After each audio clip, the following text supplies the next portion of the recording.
चालाक मुर्गी और जंगल का राजा कहानी। घने जंगल में शेर राजा लियो अपनी ताकत के साथ राज करता था और सभी जानवर उससे डरते थे। लेकिन उसी जंगल में एक चतुर मुर्गी पेनी भी रहती थी, जो मानती थी कि बुद्धि ताकत से ज्यादा कीमती होती है। एक दिन शेर राजा लियो ने जोर से दहाड़ कर कहा, मैं सबसे शक्तिशाली हूँ, मुझे कोई हरा नहीं सकता।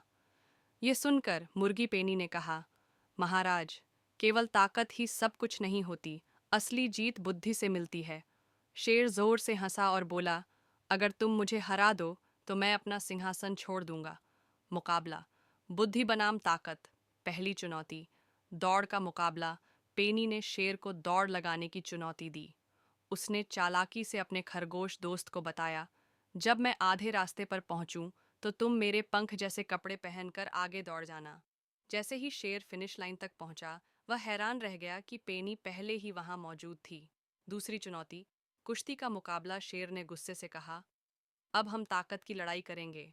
पेनी ने कहा, ठीक है, लेकिन आंखें बंद करके जोर लगाना होगा।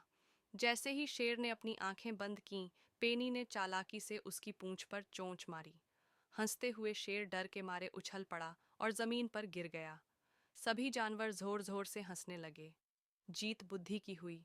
शेर राजा को एहसास हुआ कि ताकत से ज्यादा बुद्धि जरूरी है।